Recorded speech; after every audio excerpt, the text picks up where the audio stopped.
Assalamualaikum dear students. Hopefully you are all doing well. Welcome to the platform of Nain Academy. I am your host Mohammad Zulqarnain. तो students आज के इस video के अंदर हम 9th class biology जो हमारी न्यू बुक थी उसमें हम मियोसिस को स्टडी कर रहे थे। हमने मियोसिस को स्टडी किया। हमने कहा कि जो मियोसिस है इसके दो फेजेस होते हैं, इनको हम कहते हैं मियोसिस 1 और एक हमारे पास होता है मियोसिस 2। तो स्टूडेंट्स हमने इससे पिछले लेक्चर के अंदर इन दोनों को थोड़ा सा डिटेल से स्टडी किया। मियोसिस होता क्या है इसको स्टडी किया, इसको डिस्कवर किसने किया, डिप्लॉयड और हैप्लॉयड सेल में क्या फर्क होता है हमने इसको स्टडी किया। अगर आपने पिछला लेक्चर नहीं देखा तो आप वो लेक्चर जाके देख सकते हैं। तो स्टूडेंट्स आज के लेक्चर में हम मियोसिस 1 का प्रोफेज 1 स्टार्ट करेंगे। प्रोफेज 1 स्टार्ट करने से पहले मैं मियोसिस 1 का थोड़ा सा इंट्रोडक्शन दोबारा बता देता हूँ। स्टूडेंट्स मैंने आपको बताया था कि हमारे पास जो सेल साइकिल है इसके दो फेजेस होते हैं, एक को हम कहते हैं इंटरफेज और दूसरा स्टूडेंट्स हमारे पास होता है एम फेज। अब ये जो एम फेज है ना स्टूडेंट्स, जो कि आपको नजर आ रहा है ये एम फेज है। अब ये दो तरह का हो सकता है, या ये हो सकता है माइटोसिस या ये स्टूडेंट्स हो सकती है मियोसिस। समझ आ रही मेरी बात? या ये माइटोसिस हो सकती है या फिर ये मियोसिस हो सकती है। स्टूडेंट्स ये दो तरह से तकसीम करते हैं। माइटोसिस को हमने डिस्कस कर लिया, हम मियोसिस को स्टडी कर रहे हैं। मैंने आपको कल इसका फर्क भी बताया था। तो स्टूडेंट्स अभी आपको बताने का मकसद ये था कि जो माइटोसिस है, ठीक है, ये एक सेल की डिवीजन की किस्म है। इस तरह मियोसिस भी एक किस्म है जिसमें सेल तकसीम करते हैं। तो स्टूडेंट्स अब जितने भी हमारे पास सोमैटिक सेल्स हैं वो सारे माइटोसिस से डिवाइड करते हैं और जितने भी जर्मलाइन सेल्स हैं वो मियोसिस के नतीजे में डिवाइड करते हैं। ठीक है, ये भी बात हमने कल डिस्कस कर ली थी।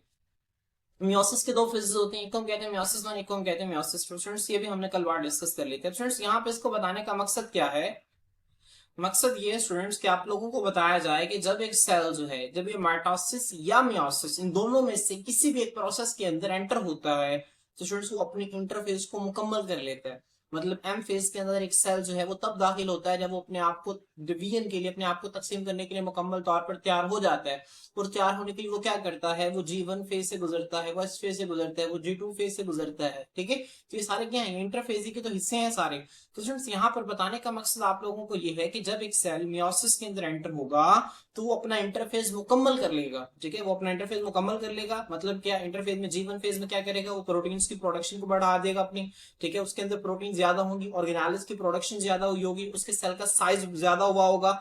ठीक है, वो एस अब G1 फेज के अंदर, और वो क्या करेगा, वो एस फेज के अंदर जो क्रोमोसोम्स की डुप्लीकेशन होगी उसके लिए एंजाइम तैयार कर लेगा। एस फेज के अंदर स्टूडेंट्स क्या करेगा, वही जो माइटोसिस के इंटरफेज में हो रहा है। ठीक है, वही कुछ हो रहा है स्टूडेंट्स यहाँ पर। एस फेज के अंदर क्या होगा, क्रोमोसोम्स की यहाँ पे डुप्लीकेशन होगी। G2 फेज के अंदर क्या होगा, ठीक है, G2 फेज एक चेक पॉइंट होगा सेल का, जहां पे वो देखेगा कि डीएनए की डुप्लीकेशन ठीक हुई है कि नहीं हुई। यहाँ पे सेल का साइज बड़ा हो जाएगा। और स्टूडेंट्स यहाँ पे स्पिंडल फाइबर्स बनाने वाली जो प्रोटीन्स है, जिन्हें हम ट्यूब्यूलिन प्रोटीन्स कहते हैं, वो ट्यूब्यूलिन प्रोटीन्स बनती हैं।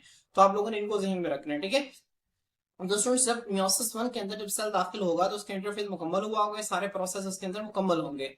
तो स्टूडेंट्स अब क्या होगा मियोसिस 1 के अंदर, मियोसिस 1 का मैंने आपको कल भी बताया था, इसे रिडक्शन फेज कहते हैं। यहाँ पे क्रोमोसोम्स की तादाद जो है वो हाफ हो जाती है। यहाँ पे देखिए 4 होमोलोगस पेयर्स हैं और यहाँ पे 2 होमोलोगस पेयर्स इस साइड पे आ गए, 2 होमोलोगस पेयर्स इस साइड पे आ गए। तो यहाँ पे क्या होता है, जो होमोलोगस क्रोमोसोम्स है ना स्टूडेंट्स, एक डिप्लॉयड सेल के अंदर वो सेपरेट अलग हो जाते हैं और 2 हैप्लॉयड डॉटर सेल्स बनते हैं। तो फ्रेंड्स मियोसिस 1 को prophase 1, metaphase 1, anaphase 1, telophase 1 4 phases में डिवाइड किया हुआ है। मैंने आपको कल भी बताया था। तो स्टूडेंट्स आए हम प्रोफेज 1 को स्टार्ट करते हैं। स्टूडेंट्स प्रोफेज 1 जो है ये बहुत आसान है। अगर आपको माइटोसिस का प्रोफेज आता है, सेम चीजें वही होती हैं। सबसे पहले क्या होगा स्टूडेंट्स, ये सेल है, सेल के अंदर न्यूक्लियस है, न्यूक्लियस के अंदर आपको पता है डीएनए बिखरे हुए धागों की शक्ल में पड़ा होता है जिसे हम क्रोमाटिन कहते हैं। अब स्टूडेंट्स वो जो क्रोमाटिन है वो कंडेंस होगा, वो इकट्ठा होगा। इकट्ठा होकर क्या बना देगा स्टूडेंट्स, वो इस तरह से क्रोमोसोम बना देगा, या फिर इसे मोर प्रिसाइजली, ज्यादा बेहतर तरीके से हम इसे होमोलोगस क्रोमोसोम भी कह सकते हैं। ठीक है, कंफ्यूज नहीं होना। ये जो पूरा आपको नजर आ रहा है होमोलोगस क्रोमोसोम है। जब हम इन दोनों, इसके दो बाजुओं की बात करेंगे तो इसकी सिस्टर क्रोमाटिड्स हैं। ये जो पॉइंट इस पर अटैच है ये सेंट्रोमेयर है। ठीक है, टर्म्स को कंफ्यूज नहीं करना आपने। ये जो पूरा क्रोमोसोम आपको नजर आ रहा है ये होमोलोगस क्रोमोसोम है। ये दोनों इसके बाजू सिस्टर क्रोमाटिड्स हैं और ये वो पॉइंट है सेंट्रोमेयर। तो स्टूडेंट्स प्रोफेज 1 में सबसे पहले क्या होगा, during this stage chromatin condense, chromatin जो है कंडेंस का मतलब होता है इकट्ठा होना। क्रोमाटिन इकट्ठा होगा and takes the shape of chromosomes, तो वो क्रोमोसोम्स की शक्ल इख्तियार कर लेगा। उसके बाद स्टूडेंट्स क्या होगा, each chromosome consist of two sister chromatids because the DNA has already replicated before meiosis. Students ये देखिए वही बात है जो मैंने अभी आपको बताई है। अब हर होमोलोगस क्रोमोसोम है ना, जो उसके पास कितने सिस्टर क्रोमेटिड्स होंगी? दो, एक और ये दो। अब दो सिस्टर क्रोमेटिड्स होंगी। अब ये दो क्यों होंगी? क्योंकि स्टूडेंट्स एक डीएनए तो ये था और एक इसी डीएनए की तरह का एक और स्ट्रक्चर था। मैं यहाँ पे इसका कलर चेंज कर देता हूँ, ठीक है। एक इसी डीएनए की तरह का एक और स्ट्रक्चर था जो कि जब वो इंटरफेस, जब सेल इंटरफेस से गुजर रहा था ना, तो इंटरफेस में एस फेज के अंदर जब डीएनए की डुप्लीकेशन हुई थी तो स्टूडेंट्स ये तब बना था। तो अब जब वो डीएनए और ये डीएनए, देखिए यहाँ पे एक ये डीएनए है और एक एस फेज के अंदर फर्ज करेंगे इसका डीएनए डुप्लीकेट बन गया। तो स्टूडेंट्स जब ये दोनों कंडेंस होंगे तो इस तरह की एक शक्ल इख्तियार कर लेंगे। तो अब ये होमोलोगस क्रोमोसोम है, इसकी दो सिस्टर क्रोमैटिड्स हैं। और ये जो दो सिस्टर क्रोमैटिड्स क्यों हैं? क्योंकि डीएनए पहले ही मियोसिस से पहले ही रेप्लिकेट कर चुका है। वो कहां पे रेप्लिकेट किया है? वो इंटरफेस के एस फेज के अंदर उसकी रेप्लिकेशन हुई है। तो स्टूडेंट्स आपने इसको ज़हन में रखना है। क्लियर? अब स्टूडेंट्स यहाँ पे जब ये दो चीजें हो जाती हैं, ठीक है, फिर आपको पता है एक और चीज होती है यहाँ पे जो सेंट्रियोल्स होते हैं, ठीक है। अब ये दो सेंट्रियोल्स सेल आपको पता है न्यूक्लियस के बाहर 90 डिग्री पर मौजूद होते हैं, जिन दोनों को मिलाकर हम सेंट्रोसोम कहते हैं। तो स्टूडेंट सेंट्रोसोम, फिर मैं आपको बता रहा हूँ कि सेंट्रोमेयर और सेंट्रोसोम में कंफ्यूज नहीं होना। सेंट्रोसोम क्या है? दो सेंट्रियोल्स जब न्यूक्लियस के बाहर 90 डिग्री के एंगल पर पड़े होंगे तो ये सेंट्रोसोम है स्टूडेंट्स। ये क्या है? सेंट्रोसोम। लेकिन सेंट्रोमेयर क्या है? वो पॉइंट जहां पर दो सिस्टर क्रोमैटिड एक दूसरे के साथ अटैच होते हैं, इस पॉइंट को हम किसका नाम देते हैं? सेंट्रोमेयर का। तो पेपर में आपसे डिफरेंस आ गया तो कंफ्यूज हरगिज नहीं होना आप लोगों ने, ठीक है। क्योंकि आप लोगों ने मेरे लेक्चर्स सुनी है तो मैं आप लोगों को चीजें ध्यान से बता रहा हूँ ताकि मेरे बच्चे जो है किसी तरह से कंफ्यूज ना हो और उन्हें सब चीजें जो है बहुत बेहतर तरीके से पता हो। स्टूडेंट्स ये देखें, अब प्रोफेज वन के अंदर मैं आपको कहूँ कि प्रोफेज वन में इस चैप्टर के अंदर, ठीक है, जो सबसे इंपॉर्टेंट शॉर्ट क्वेश्चन है स्टूडेंट्स, वो चार शॉर्ट क्वेश्चन है, मोस्ट इंपॉर्टेंट है, बहुत इंपॉर्टेंट है, पेपर में 12 मरतबा पूछे जाते हैं। ये क्या है स्टूडेंट? सबसे पहले मेरे साथ रीड करें, सिनेप्सिस, बायवैलेंट या फिर टेट्राइड, थर्ड है कैस्मेटा, फोर्थ है क्रॉसिंग ओवर। अब स्टूडेंट्स ये क्या होते हैं, आए हम इनको डिटेल से स्टडी करते हैं। स्टूडेंट सबसे पहला जो है वो है सिनेप्सिस। क्या है स्टूडेंट? सिनेप्सिस। अब आपने देखना सिनेप्सिस होता क्या है। स्टूडेंट्स अब हमारे पास ये एक सेल है, इस सेल के अंदर ये न्यूक्लियस है। अब मैंने स्टूडेंट्स आपको बताया था कि न्यूक्लियस के अंदर जो है वो डीएनए अगर बिखरे हुए धागों की शक्ल में पड़ा हो तो उसे हम क्रोमैटिन कहते हैं। लेकिन जब प्रोफेज वन स्टार्ट होता है तो वो जो क्रोमैटिन है वो कंडेंस होकर इस तरह के क्रोमोसोम्स की स्ट्रक्चर बना देते हैं। तो स्टूडेंट्स अब यहाँ पर होता क्या है, वो जो क्रोमोसोम्स है ना स्टूडेंट्स, वो क्रोमोसोम्स दो होमोलोगस क्रोमोसोम्स, ये देखें, एक ये होमोलोगस क्रोमोसोम है फर्स्ट करेंगे, एक और होमोलोगस क्रोमोसोम यहाँ पे पड़ा हुआ है। अब दो होमोलोगस क्रोमोसोम्स क्या करते हैं? एक दूसरे के करीब आते हैं, एक दूसरे के करीब आने लगते हैं। तो स्टूडेंट्स एक ऐसा प्रोसेस जिसमें एक सेल के न्यूक्लियस के अंदर दो होमोलोगस क्रोमोसोम्स एक दूसरे के करीब आते हैं, इस प्रोसेस को स्टूडेंट्स हम नाम देते हैं साइनेप्सिस। इसका नाम देते हैं स्टूडेंट्स, साइनेप्सिस का नाम देते हैं, जैसे आपको यहाँ पे नजर आ रहा है। अब स्टूडेंट्स मैंने आप लोगों के लिए बहुत आसानी की है, मैंने आप लोगों के लिए हैंडमेड मैंने अपने डायग्राम्स बना के ताकि मैं बच्चों को दिखा सकूं। तो बेटा जब आपको शॉर्ट क्वेश्चन आएगा तो आपने सिर्फ डेफिनेशन नहीं लिखनी बल्कि इसके साथ डायग्राम भी बनानी है। तो आप लोगों ने क्या करना है, आप लोगों ने डायग्राम को बना लेना है, वीडियो को पॉज करके डायग्राम को बना लेना। आपको पता होना चाहिए सिनेप्सिस के साथ मैंने कौन सी डायग्राम बनानी है। देखिए डायग्राम बनाना कितना आसान है, ठीक है। हम डेफिनेशंस को रीड करते हैं। कहता है होमोलोगस क्रोमोसोम। स्टूडेंट्स ये देखें, एक ये होमोलोगस क्रोमोसोम आपको नजर आ रहा है, एक ये होमोलोगस क्रोमोसोम है, ठीक है। मैंने आपको बताया ना होमोलोगस क्रोमोसोम क्या होता है, ठीक है। इस मुकम्मल को हम क्रोमोसोम भी कहते हैं, इसको हम होमोलोगस क्रोमोसोम भी कहते हैं। इसके जो दो बाजू इन्हें हम सिस्टर क्रोमैटिड्स भी कहते हैं। तो होमोलोगस क्रोमोसोम्स क्या करते हैं? Move close together. Move close together का मतलब एक दूसरे के करीब आते हैं। अब स्टूडेंट्स वो करीब आते हैं तो दे पेयर अप, वो जोड़ा बना लेते हैं एक ऐसे प्रोसेस में जिसको हम सिनेप्सिस कहते हैं, ठीक है। स्टूडेंट्स उस जोड़े को सिनेप्सिस नहीं कहते, आपने इसको ध्यान में रखना है। अब ये होमोलोगस क्रोमोसोम, ये होमोलोगस क्रोमोसोम अब जब एक दूसरे के करीब आएंगे तो उस प्रोसेस, वो प्रोसेस जिसमें दो होमोलोगस क्रोमोसोम्स एक दूसरे के करीब आ रहे होते हैं, इस प्रोसेस को हम सिनेप्सिस कहते हैं। तो स्टूडेंट्स आपने क्या करना है, सिंपल, ये बाहर आपको सेल मेम्ब्रेन नजर आ रही है, ये अंदर आपको न्यूक्लियर मेम्ब्रेन नजर आ रही है। वैसे स्टूडेंट्स आपको पता है कि प्रोफेज के अंदर न्यूक्लियर मेम्ब्रेन टूट जाती है, ब्रेक डाउन हो जाती है, ठीक है। तो आपने इस चीज का ध्यान रखना है, इसको भी आगे हम ब्रेक डाउन कर देंगे। जब ये चार प्रोसेस हो जाएंगे ना उसके बाद ये जो न्यूक्लियर मेम्ब्रेन है ना ये भी आपकी टूट जाएगी, ठीक है। इसको भी आपने ध्यान में रखना है। इसके बाद यहाँ पे आपको नजर आ रहा है ये, ठीक है, ये एक सेंट्रोसोम है और दूसरा ये सेंट्रोसोम है, ठीक है। ये यहाँ से इसी की एक कॉपी बनी थी, अगर आपको माइटोसिस का प्रोसेस याद हो तो सेंट्रोसोम की एक कॉपी बनती है जो कि ऑपोजिट पोल की तरफ मूव कर जाती है। और मूव करने के बाद स्टूडेंट्स वो क्या करते हैं, वो ट्यूब्यूलिन प्रोटीन का इस्तेमाल करते हैं। ट्यूब्यूलिन प्रोटीन कहाँ बनी थी स्टूडेंट्स, ठीक है, शाबाश, आपको पता है G2 फेज, इंटरफेस के G2 फेज के अंदर बनी थी। और इसको इस्तेमाल करते हुए जो धागे बनाते हैं जिन्हें हम स्पिंडल फाइबर्स कहते हैं, ठीक है। तो आपने इन चीजों को ज़हन में रखना है। तो स्टूडेंट्स ये सिनेप्सिस की डेफिनेशन और इसकी एग्जांपल आप लोगों ने साथ इसको ड्रॉ करना है। इस तरह आप एरो बना देंगे तो पता चल जाएगा कि दो क्रोमोसोम्स एक दूसरे के करीब आ रहे हैं। इसके बाद स्टूडेंट्स नेक्स्ट जो है वो हमारे पास है बायवैलेंट या फिर टेट्रेट। अब स्टूडेंट्स बाइवेलेंट या फिर टेट्राएड क्या है? अब स्टूडेंट्स हमने इसे पहले सिनेप्सिस पढ़ा। सिनेप्सिस में क्या होता है? दो होमोलोगस क्रोमोसोम एक दूसरे के करीब आते हैं। एक ऐसा प्रोसेस जिसमें दो होमोलोगस क्रोमोसोम एक दूसरे के करीब आते हैं, इसे हम सिनेप्सिस कहते हैं। तो स्टूडेंट्स होता क्या है, जब दो होमोलोगस क्रोमोसोम एक दूसरे के करीब आ जाते हैं फिर वो एक जोड़ा बना देते हैं, उस जोड़े को स्टूडेंट्स हम नाम देते हैं बाइवेलेंट। अब स्टूडेंट्स यहाँ पे देखें, मैंने इस न्यूक्लियर एनवेलप को तोड़ दिया है, ऐसे ही ना आपको डॉटेड नजर आ रहा है। इसका क्या मतलब है? इसका ये मतलब है कि यहाँ पर न्यूक्लियर मेम्ब्रेन जो है ब्रेक डाउन हो गई है, अब ये टूट गई है। समझ आ रही है? क्योंकि हमने पढ़ा था कि प्रोफेज, अगर आपको माइटोसिस का प्रोफेज याद हो, वहां पे न्यूक्लियर मेम्ब्रेन टूट जाती थी। तो यहाँ पर भी वही कुछ होगा, बस यहाँ पे चार चीजें एक्स्ट्रा है। सिनेप्सिस होगी, ठीक है, क्लास्मेटा, क्रॉसिंग ओवर, ठीक है, और बाइवेलेंट या टेट्राएड, ठीक है। आपने इन चीजों को ध्यान में रखना है। तो स्टूडेंट्स अब देखें, ये होमोलोगस क्रोमोसोम है और ये एक होमोलोगस क्रोमोसोम। अभी दो होमोलोगस क्रोमोसोम ने एक जोड़ा बना लिया। तो स्टूडेंट्स अभी जो जोड़ा इसका बन गया ना, इस जोड़े को हम नाम देते हैं किसका? बाइवेलेंट का नाम देते हैं स्टूडेंट्स, या फिर हम टेट्राएड का नाम देते हैं। आपने इसको ज़हन में रखना है, ठीक है। अब इसको नाम देते हैं each pair of homologous chromosomes is called bivalent और टेट्राएड। अब स्टूडेंट्स आपकी बुक में डेफिनेशन लिखी हुई है, डेफिनेशन के साथ आपने इसको ड्रॉ भी करना है, आपने इसको ड्रॉ भी करना है, लेबल भी करना है, बताना भी है कि इसमें ये वाला जो पेयर है ना, ये टेट्राएड है। ठीक है स्टूडेंट्स, ये देखें, एक ये होमोलोगस क्रोमोसोम है और एक होमोलोगस क्रोमोसोम। कितने होमोलोगस क्रोमोसोम है यहाँ पर? दो। ठीक है, एक ये वाला और एक ये वाला। तो दो होमोलोगस क्रोमोसोम है। तो स्टूडेंट्स अब दो जो चीजें होती हैं उसको हम पेयर भी तो कहते हैं, जोड़ा भी तो कहते हैं, ठीक है। आपको पता है ना पेयर किसे कहते हैं? दो चीजों को। तो यहाँ पे होमोलोगस क्रोमोसोम का एक पेयर है, जोड़ा है, तो इस जोड़े को हम बाइवेलेंट का नाम देते हैं। अब स्टूडेंट्स बाइवेलेंट के साथ साथ हम इसे एक और नाम देते हैं जिसे हम टेट्राएड कहते हैं। स्टूडेंट्स आपको ध्यान में रखना है, आपने ध्यान में रखना है, टेट्रा का मतलब होता है चार।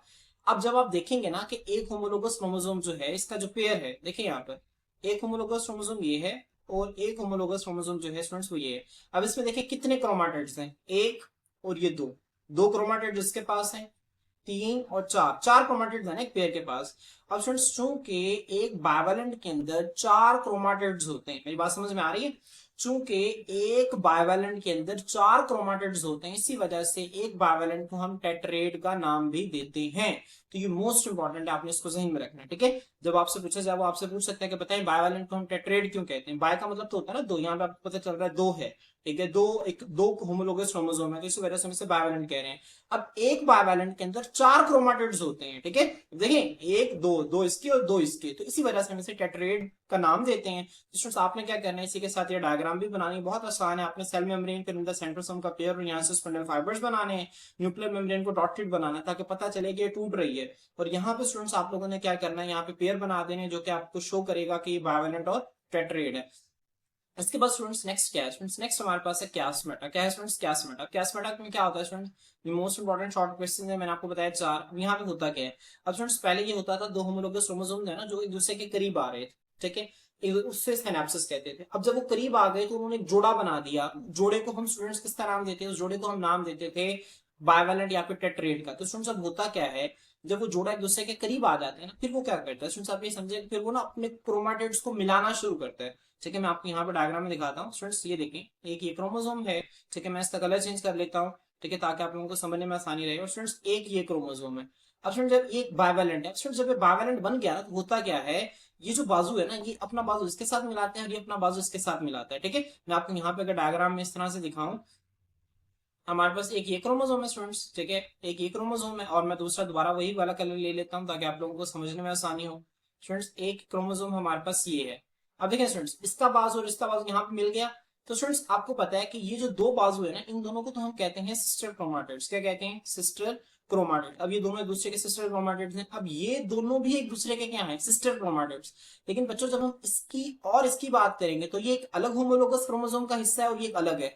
तो इनको हम नाम देते हैं नॉन सिस्टर क्रोमाटिड्स। इसका नाम मतलब ये बहनें नहीं है, ठीक है, आप इसको इस तरह से याद रख सकते हैं, दोनों एक ही पॉइंट से जुड़े हुए हैं, ठीक है। तो आप कह सकते हैं दोनों सिस्टर्स हैं, ठीक है, सिस्टर क्रोमाटिड्स हैं।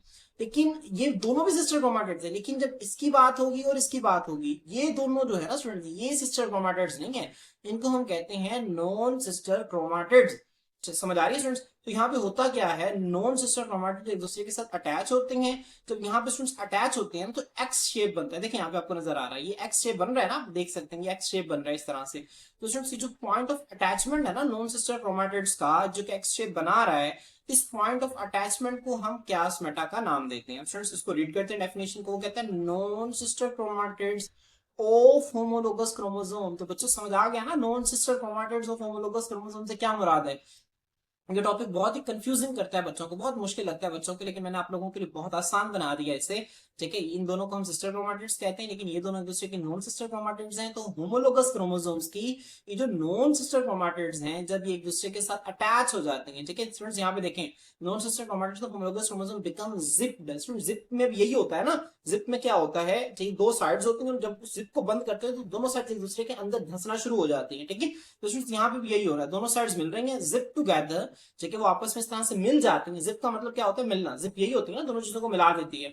तो जिप टुगेदर इकट्ठे मिल जाते हैं, फॉर्मिंग एक्स शेप स्ट्रक्चर। और किस तरह का स्ट्रक्चर बना देते हैं, एक्स शेप स्ट्रक्चर बना देते हैं। सॉरी, एक्स शेप स्ट्रक्चर को हम किसका नाम देते हैं, क्लास्मेटा का नाम देते हैं। देखिए कितनी आसान डेफिनेशन है क्लास्मेटा की। स्टूडेंट्स, ये बहुत इंपॉर्टेंट है, अगर आपको समझ नहीं आए तो आप वीडियो को, ठीक है, रिपीट करके दोबारा से सुन सकते हैं। मैंने आप लोगों के लिए डायग्राम को साफ कर दिया है, आप लोगों ने स्टूडेंट्स इसके साथ ये डायग्राम लाजमी बनानी है क्लास्मेटा के साथ। ठीक है, बहुत आसान है, बस आपने जहन में रखना है कि इस क्रोमोसोम को आपने अलग, ठीक है, अलग कलर से ड्रॉ करना है। फर्स्ट इसको आपने ब्लू से कर लिया, इसको ब्लैक से कर लिया, ताकि स्टूडेंट्स वो जो आप कट जहां पे आप ड्रॉ करें ना, उसको बनाएं, जहां पे आप उसको अटैच करें, जहां पे वो जिप कर रहे हैं, जिप हो रहे हैं, जहां पे वो एक्स शेप बना रहे हैं, आप बड़े वाजिया तरीके से एग्जामिनर को दिखा सकें कि यहाँ पे क्लास्मेटा बन रहा है। स्टूडेंट्स, ये जो पॉइंट ऑफ अटैचमेंट है ना नॉन सिस्टर क्रोमाटिड्स, इसको हम क्लास्मेटा कहते हैं। बच्चों यहाँ पे ना पेपर में बहुत ही कंफ्यूजिंग, ठीक है, एमसीक्यू पूछा जाता है, वो आपसे पूछता है। अच्छा, मैं आपसे पूछता हूँ कि the point of attachment of two sister chromatids is called. और बच्चे फौरन से क्या करते हैं, वो देखते हैं कि सिस्टर क्रोमाटिड्स का पॉइंट ऑफ अटैचमेंट, फौरन से क्लास्मेटा लगा देते हैं। लेकिन बेटा आपको पता होना चाहिए, the point of attachment of two sister chromatids की बात कर रहा है, ये दोनों तो सिस्टर है ही नहीं। सिस्टर क्रोमाटिड्स का जो पॉइंट ऑफ अटैचमेंट है वो तो स्टूडेंट सेंट्रोमेयर है। ये दोनों एक दूसरे के सिस्टर क्रोमाटिड्स है, ये यहाँ पे अटैच है, और इसे हम क्या कहते हैं, इसे हम नाम देते हैं सेंट्रोमेयर का नाम देते हैं। ठीक है, जब वो कहेगा ना the point of attachment of non sister chromatids, तो बच्चों तब इसका आंसर होगा क्लास्मेटा। तो दो कंफ्यूजिंग चीजें हैं, आपने इनको जहन में रखना है। ठीक है, तो स्टूडेंट्स आए अब हम नेक्स्ट आते हैं अपने, ठीक है, नेक्स्ट जो हमारा इसके अंदर एक इंपॉर्टेंट चीज है जिसका नाम है क्रॉसिंग ओवर। अब स्टूडेंट्स होता क्या है, ठीक है, जब यहाँ पे हमारे पास क्लास्मेटा बन गया, क्लास्मेटा बनने के बाद ना एक प्रोसेस होता है, इसे हम क्रॉसिंग ओवर कहते हैं। इसमें स्टूडेंट्स होता क्या है, मैं आपको डायग्राम से अगर दिखाऊं ना, यहाँ पे स्टूडेंट्स होता क्या है, देखिए यहाँ पे नजर आ रहा है, यहाँ पे क्लास्मेटा बना, अटैच किया। स्टूडेंट्स होता क्या है, इसका जो क्रोमाटिड का हिस्सा है ना, इतना सा हिस्सा, ये इसके पास चला जाता है। ठीक है, ये क्या चला जाता है इसके पास, और ये वाला ब्लू वाला इधर आ जाएगा। ठीक है, अगर मैं आपको नीचे डायग्राम में आपको दिखाऊं, यहाँ पे स्टूडेंट्स जिस तरह आपको यहाँ पे नजर आ रहा है, पहले यहाँ पे ब्लू वाला लगा हुआ था, ब्लू वाला उधर चला गया, और ब्लैक वाला वहां से उतर कर इधर आ गया। अब स्टूडेंट्स यहाँ पे हुआ क्या, क्रोमाटिड्स, अभी देखिए ये क्या है, ये क्रोमाटिड्स हैं, इसे हम क्या कहते हैं, इसे हम नाम देते हैं क्रोमाटिड का। अब क्रोमाटिड का स्टूडेंट्स क्या हुआ, स्ट्रक्चर जो है वो एक्सचेंज हो गया।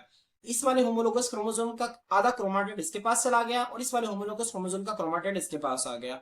तो स्टूडेंट्स इसे हम कहते हैं क्रॉसिंग ओवर। ठीक है, मतलब एक दूसरे से क्रॉस कर लिया है। ठीक है, तो अब इसको रीड करते हैं, वो कहते हैं ईच क्यास्मा। अब स्टूडेंट्स क्यास्मा क्या है, ठीक है, उसी का प्लूरल, ठीक है, उसी का प्लूरल है क्यास्मेटा का। तो आपने इसको ज़हन में रखना है, क्यास्मेटा, ठीक है, इसी को शॉर्ट फॉर्म में उसने क्यास्मा लिखा हुआ है। तो हर क्यास्मा is the site for crossing over. ठीक है, जहां पर क्यास्मेटा बनेगा, जहां पर क्यास्मा बनेगा, वहां पर ही स्टूडेंट्स क्या होगी, हमारे पास क्रॉसिंग ओवर हो गया। क्रॉसिंग ओवर है क्या, इसकी डेफिनेशन क्या है, एक्सचेंज। एक्सचेंज का मतलब होता है स्टूडेंट्स तबादला करना। ठीक है, तबादला करना, मिसाल के तौर पर, ठीक है, मैं आपको एक पेन दे रहा हूँ और बदले में मैं आपसे एक मार्कर ले रहा हूँ, अब हम चीजों को एक्सचेंज कर रहे हैं। ठीक है, अब यहाँ पे ये हो रहा है, ये क्या कर रहा है, ये इसे अपना क्रोमाटिड दे रहा है, उससे उसका क्रोमाटिड ले रहा है। तो यहाँ पे एक्सचेंज हो रहा है, किसका एक्सचेंज हो रहा है, पोर्शंस ऑफ क्रोमोसोम्स का बिटवीन नॉन सिस्टर क्रोमाटिड्स। अब स्टूडेंट्स देखें, ये भी, अब ये दोनों एक दूसरे के नॉन सिस्टर क्रोमाटिड्स हैं। अब इन दोनों के दरमियान पोर्शन ऑफ क्रोमोसोम एक्सचेंज हो गया है। वो जो ब्लू वाला था वो इसके पास चला गया, ब्लैक वाला इसके पास आ गया। तो ये जो एक्सचेंज है ना पोर्शन ऑफ क्रोमोसोम का, इसी को तो स्टूडेंट्स हम क्रॉसिंग ओवर का नाम देते हैं। तो ये आपने डेफिनेशन अच्छी तरह से याद रखनी है स्टूडेंट्स। क्रॉसिंग ओवर का फायदा क्या है, crossing over leads to recombination of genetic material. अब स्टूडेंट्स इसका क्या मतलब है, जेनेटिक मटेरियल आपको पता है हम डीएनए को कहते हैं। डीएनए का मतलब डिऑक्सराइबो न्यूक्लिक एसिड, ये हमारा वरासती मादा है जो कि हमारे जिस्म के अंदर तमाम एक्टिविटीज को कंट्रोल करता है। अब स्टूडेंट्स इसका डीएनए अलग है, इसका डीएनए अलग है। अब हुआ क्या है, इसका डीएनए इसके पास चला गया, इसका डीएनए इसके पास चला गया। तो स्टूडेंट्स हुआ क्या, जेनेटिक मटेरियल, डीएनए तब्दील हो गया ना, इसका डीएनए और है, इसका डीएनए और है। तो जेनेटिक मटेरियल जब स्टूडेंट्स तब्दील हो गया, तो यहाँ पर हमारे पास हुआ क्या, चेंज आ गया जेनेटिक मटेरियल के अंदर। तो जो चेंज आया ना जेनेटिक मटेरियल के अंदर, विरासती मादे के अंदर जो चेंज आया, ये एक फायदेमंद चीज है। इससे स्टूडेंट्स होता क्या है कि खसूसियात का, ठीक है, खसूसियात है ना जो जानदारों के दरमियान, वो मुख्तलिफ होती हैं। तो हम इसकी अहमियत को, मियोसिस की अहमियत को हम आगे तफसील से पढ़ेंगे। ठीक है, हम इसकी अहमियत को आगे तफसील से पढ़ेंगे, आप लोगों ने परेशान नहीं होना। अभी आप लोगों ने क्रॉसिंग ओवर की आपको डेफिनेशन पूछी जाएगी तो आपने इसके साथ सिग्निफिकेंस भी इसकी लाजमी लिखनी है। ठीक है, तो स्टूडेंट्स यहाँ पे हमारे पास क्रॉसिंग ओवर मुकम्मल होता है। यहाँ पे देखिए आपको बुक में नजर आ रहा है क्यास मेटा और क्रॉसिंग ओवर। स्टूडेंट्स ये देखें, ये बिल्कुल इसी तरह का स्ट्रक्चर है, ये सेंट्रोमेयर है और हमने देखें इस तरह से ड्रॉ किया था। ठीक है, मैंने इस तरह से आपको ड्रॉ करके दिखाया था। एक ये क्रोमोसोम है और दूसरा अगर मैं आपको एक और कलर के साथ ड्रॉ करके दिखाऊं, ठीक है, तो स्टूडेंट्स फर्ज करें ब्लैक वाला ये क्रोमोसोम है। तो स्टूडेंट्स बात एक ही है, इसके दो बाजू हैं, ये दोनों एक दूसरे के सिस्टर क्रोमैटिड्स हैं, ये दोनों एक दूसरे के सिस्टर क्रोमैटिड्स हैं, लेकिन ये दोनों एक दूसरे के नॉन सिस्टर क्रोमैटिड्स हैं। तो स्टूडेंट्स आप लोगों ने देखिए ये डायग्राम थोड़ी सी मुश्किल है, जो मैंने आपको डायग्राम सिखाई है ना, आप लोगों ने वही डायग्राम क्या करनी है, ड्रॉ करनी है। तो आप लोगों ने इन बातों का ध्यान रखना है। अब देखिए यहाँ पे हो क्या रहा है, यहाँ पे देखिए क्यास्मा बन रहा है, क्यास्मा बनने के बाद यहाँ पे सेगमेंट्स एक्सचेंज हो गए। ठीक है, अब देखें ये जो आपको नजर आ रहा है, ये ब्लू वाला पोर्शन इधर आ गया, ठीक है, और ये ऑरेंज पोर्शन उधर चला गया, तो यहाँ पे क्रॉसिंग ओवर हो गई। तो स्टूडेंट्स जो डायग्राम्स बने आप लोगों को साथ यहाँ पे दिखाएंगे, आप लोगों ने यही डायग्राम्स बनाने हैं। जब क्रॉसिंग ओवर बनाएंगे तो अब एक को आपने ब्लू से ड्रॉ करना है, एक को ब्लैक से ड्रॉ करना है, फिर इनके सेगमेंट्स को भी अलग अलग कलर से ड्रॉ करना है। अगर ये वाला सारा क्रोमोसोम है ना जो आपको नजर आ रहा है, अगर आप ब्लू से ड्रॉ कर रहे हैं तो इसका वो बाजू जो एक्सचेंज हुआ है इसको ब्लैक से करना है, ताकि पता चले यहाँ पे एक्सचेंज ऑफ सेगमेंट्स हुआ है। ठीक है, तो आपने इन चीजों का ध्यान रखना है। ठीक है, तो स्टूडेंट्स आप देखें आगे प्रोफेज 1 को देखें। प्रोफेज 1 में बाकी चीजें क्या होती हैं, वो कहते हैं other events of prophase 1 are similar prophase of mitosis. ठीक है, जैसे प्रोफेज ऑफ माइटोसिस के अंदर हो रहा था, बाकी सारी चीजें ठीक है प्रोफेज 1 के अंदर भी सिमिलर हैं। इजाफी क्या चीज है स्टूडेंट्स, वही चार चीजें, सिनैप्सिस, बाइवेलेंट या टेट्रेड, क्यास्मेटा और क्रॉसिंग ओवर। ठीक है, उसके बाद स्टूडेंट देखें न्यूक्लियोलाइड डिसअपीयर। आपको पता है कि न्यूक्लियस के अंदर एक स्ट्रक्चर होता है डार्क कलर का, जिसे फैक्ट्री ऑफ राइबोसोम्स भी कहते हैं, अगर आपको याद हो। ठीक है, एक को हम न्यूक्लियोलस कहते हैं, जमा को हम न्यूक्लियोलाई कहते हैं। वो गायब हो जाते हैं और न्यूक्लियर वाला ब्रेक्स टूट जाती है। सेंट्रियोल्स क्या करते हैं स्टूडेंट्स, ये आपको नजर आ रहा है, ये जो सेंट्रियोल्स हैं, ठीक है, जिन्हें हम दोनों को मिलाकर हम सेंट्रोसोम कहते हैं, ये क्या करते हैं स्टूडेंट्स, ये माइग्रेट कर जाते हैं। माइग्रेट का क्या मतलब होता है, हिजरत कर जाना, मूव कर जाना, माइग्रेट कर जाते हैं स्टूडेंट्स ऑपोजिट पोल्स। ठीक है, एक यहाँ पर है तो दूसरा यहाँ पर आ जाएगा, तो ऑपोजिट पोल्स की तरफ माइग्रेट कर जाते हैं और क्या बनाते हैं, make spindle fibres to which chromosomes attach. और स्पिंडल फाइबर्स बनाते हैं, धागे बनाते हैं जिनके साथ क्रोमोसोम्स ने आकर अटैच होना। तो स्टूडेंट्स ये स्पिंडल फाइबर्स किसको इस्तेमाल करते हुए बनाते हैं, एक प्रोटीन जिसका नाम है ट्यूब्यूलिन प्रोटीन। और ट्यूब्यूलिन प्रोटीन स्टूडेंट्स कहाँ पे बनती है, G2 फेज के अंदर बनती है। तो ये चीजें आपको पता होनी चाहिए। तो स्टूडेंट्स होपफुली आपको प्रोफेज 1 अच्छी तरह से समझ आ गया होगा। इंशाल्लाह बाकी मियोसिस के जो मेटाफेज 1, एनाफेज 1, टेलोफेज 1 है, इसको हम नेक्स्ट लेक्चर के अंदर कवर करेंगे। आज के लिए इतना ही, अल्लाह हाफिज।